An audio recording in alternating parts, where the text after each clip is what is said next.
आकलन 15। कर्म शब्द को बोलचाल की भाषा में कहते हैं। क्या बोलते हो कर्म को? कर्म को काम बोल लो, काम ए करो। बोलचाल में क्या कहते हो? मैं ये काम करके आया हूं, ऐसे नहीं बोलते क्या?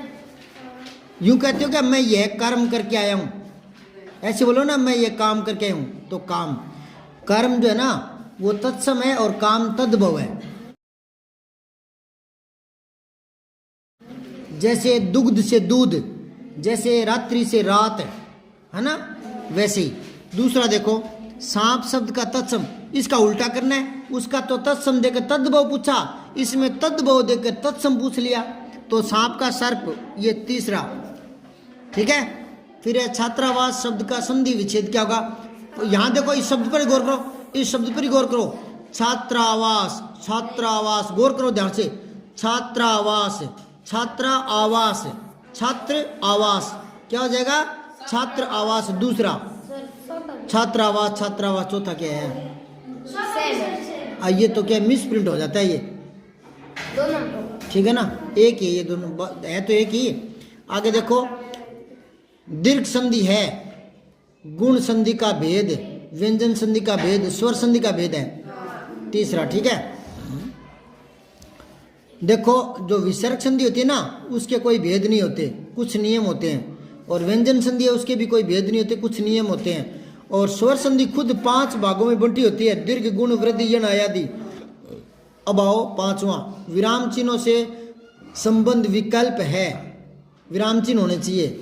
तो ये पहले में तो नहीं है, विराम चिन्ह नहीं है ना, एक है इसमें लास्ट, और इधर और ये है।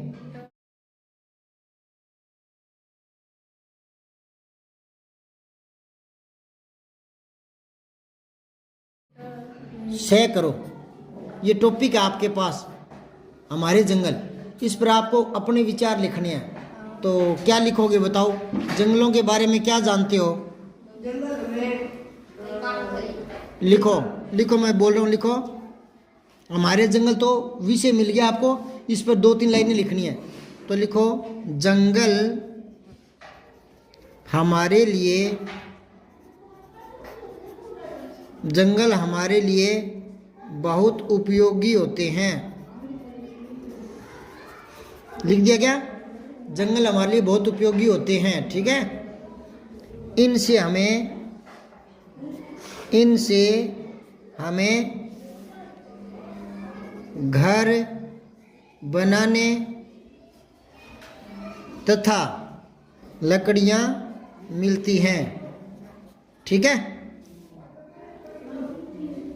गोंद आदि भी मिलता है, गोंद आदि भी मिलता है, गोंद आदि भी मिलता है। जंगल के पेड़ पौधों पर, जंगल के पेड़ पौधों पर पक्षी अपना बसेरा बनाते हैं, बसेरा बनाते हैं। जंगल वायुमंडल में, जंगल वायुमंडल में ऑक्सीजन देते हैं। ठीक है। हमें जंगल काटने नहीं चाहिए। ठीक है। चलो 7वां देखो, निम्नलिखित वाक्यों में सही और गलत का निशान लगाना है आपको। 2 वर्णों के मेल से जो परिवर्तन होता है उसे संधि कहते हैं। हाँ, वर्णों की योग को संधि कहते हैं, सही है, इसके सही का निशान लगा लो। व्यंजन संधि में केवल स्वरों का मेल नहीं, गलत। व्यंजन संधि में तो व्यंजन मिलते हैं या एक स्वर हो सकता है, पर एक व्यंजन होना जरूरी है, क्योंकि दोनों स्वर हो गए तो वो स्वर संधि हो जाती है। फिर है स्वरों का मेल स्वर संधि कहलाता है, बिल्कुल सही। फिर है स्वर संधि के 3 भेद होते हैं, नहीं 5 होते हैं। पहला सही, दूसरा गलत, तीसरा सही, चौथा गलत। फिर है 8वां, आप अपने काम समय से करते होंगे। काम समय से करने के कोई 4 लाभ लिखो। ये कह रहे हैं आप अपना काम समय पर करते हो क्या? जो होमवर्क मिलता है वो, या घर का काम, या लटकाते हो कि कल करेंगे कल करेंगे? बताओ। लटकाते हो क्या? हाथों हाथ कर लेते हो? तो हाथों हाथ करने के लाभ क्या है? लाभ बताने आपको 4 लाभ। अच्छा, एक तो ये कह रहा है कि होमवर्क करेंगे टाइम पर तो पिटाई नहीं होगी, है ना। एक तो लाभ ये है कि कार्य समय पर पूरा होने से चिंता मुक्त हो जाते हैं, चिंता मुक्त हो जाते हैं। ठीक है, और बताओ, कार्य पूर्ण होने पर मन में शांति का भाव आता है। ठीक है, एक और क्या होता है? आत्मविश्वास बना रहता है, आत्मविश्वास बना रहता है। ठीक है, एक और क्या लिखोगे? आलस्य नहीं आता, आलस्य के शिकार नहीं होते, शिकार नहीं होते। और अगर 1-2 बार काम पेंडिंग रहने लगा फिर 3-4 दिन बाद में धीरे धीरे और ज़्यादा आलसी होते हैं फिर, है ना। लेकिन हाथों हाथ करते रहेंगे तो आलसीपन हमारे शरीर में या जीवन में नहीं आएगा। ठीक है, 9वां देखो, आपने देखा होगा कि कई लोग अपने घरों में तोते और अन्य पक्षियों को पिंजरे में बंद कर रखते हैं। आपके विचार से ऐसा करना उचित है क्या? अपने विचार लिखो, लिखो आप। कुछ लोग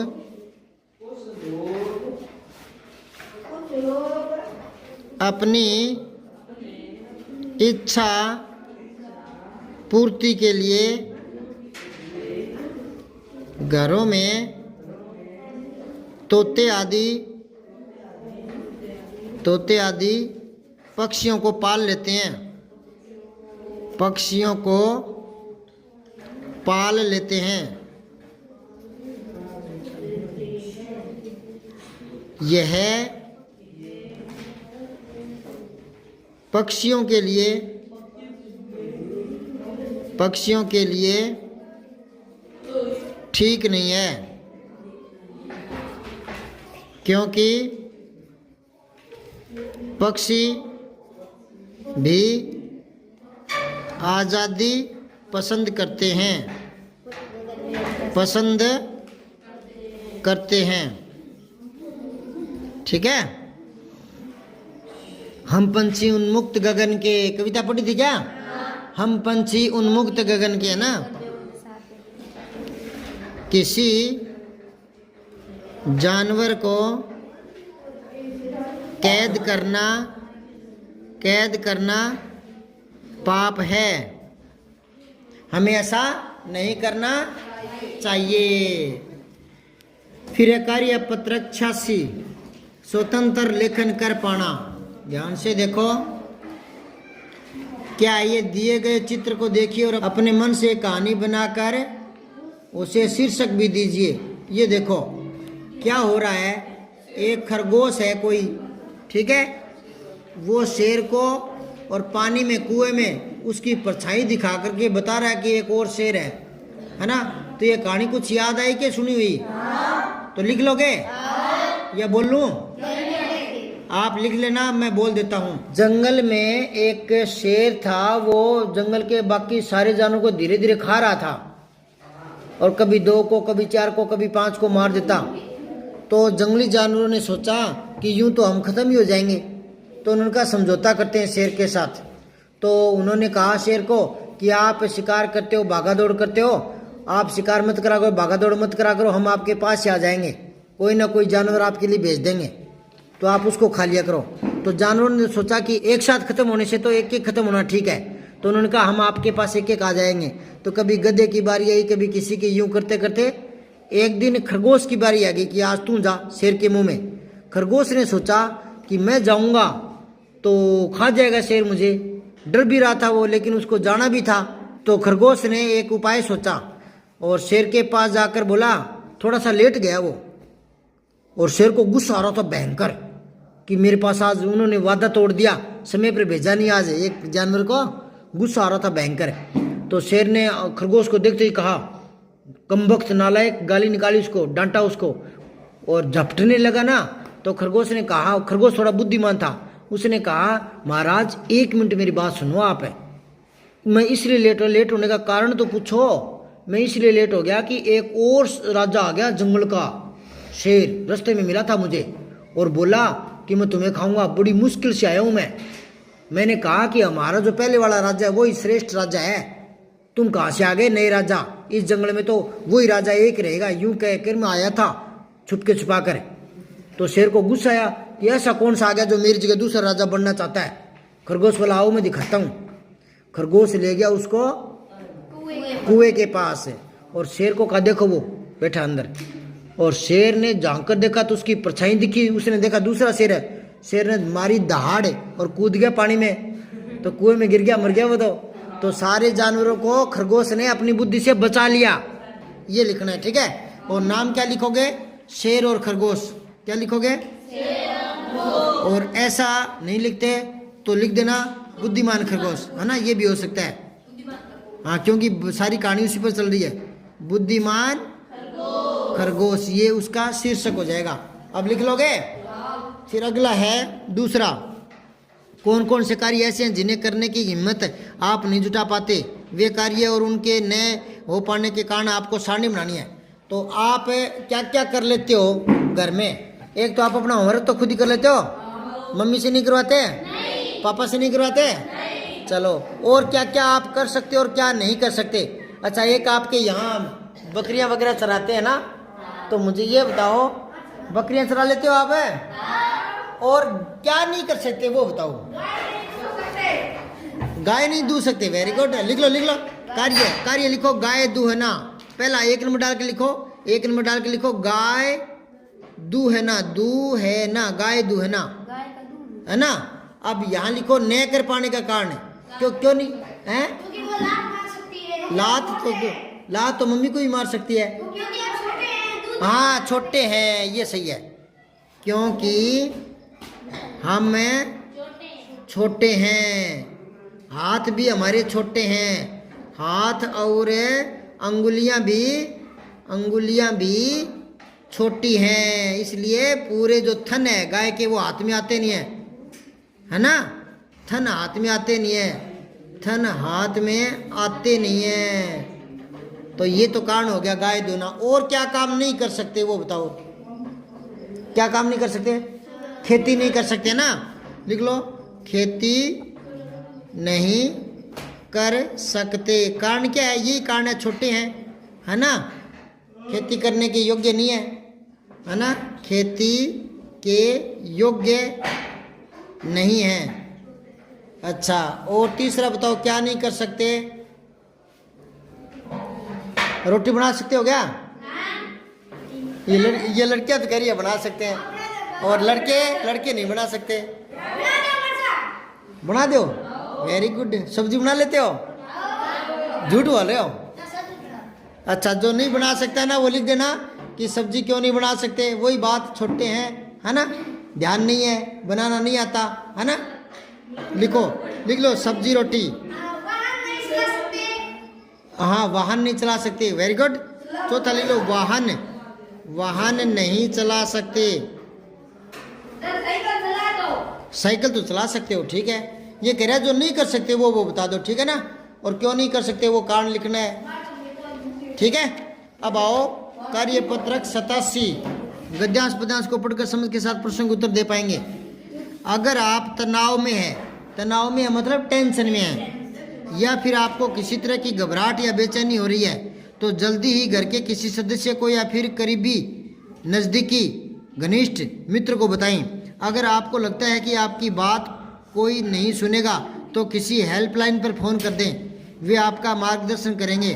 परीक्षा के दिनों में बच्चों के लिए विशेष हेल्पलाइन शुरू हो जाती है, इसकी जानकारी सभी अखबारों में मिल जाती है, ठीक है ना। यदि हमें तनाव या घबराहट होती है तो हमें क्या करना चाहिए? यह बात अपने परिजनों को या करीबी मित्र को बता देनी, छुपा कर नहीं रखनी चाहिए। कोई बात मन में कोई बात छिपा कर हाँ, कोई बात हो, मम्मी पापा से बढ़िया कोई दोस्त नहीं है, उनको बताओ। दुनिया में मम्मी पापा से बढ़कर कोई दूसरा दोस्त है? हाँ, तो मम्मी पापा को बताओ कि आज मेरे स्कूल में ये हुआ, जी हुआ। डरना नहीं, रोना नहीं, घबराना नहीं, ठीक है। अब देखो आगे, यदि आपकी बात कोई नहीं सुन रहा है तो हमें क्या करना चाहिए? हाँ, दूसरा, इस गद्यांश का भाव क्या है? परीक्षा के समय तनाव व घबराहट जरूरी होता है? नहीं, बकवास बात है। तनाव व घबराहट कभी नहीं होती, कभी कभी हो जाती है। तनाव व घबराहट जानवरों में होती है? नहीं। बच्चों को तनाव व घबराहट नहीं करनी चाहिए, बल्कि उनके बारे में मित्रों को बता देना चाहिए, ये सही है। तनाव व घबराहट होने पर क्या करते हो? क्या करते हो? चुपचाप बैठ के रोते हो या मम्मी पापा को बता देते हो, दोस्तों को? हाँ, यही लिखो। हाँ लिखो, मुझे पढ़ाई से कभी घबराहट नहीं होती, नहीं होती, परंतु कभी ऐसी भावना आने लगे तो मैं अपने अध्यापकों व मित्रों में चर्चा कर लेता हूँ। आपके मित्र को तनाव व घबराहट होने पर आप उसकी मदद कैसे करेंगे? मैं उसकी बातें सुनेंगे तथा सकारात्मक सलाह देंगे और ये 88 करेंगे कल।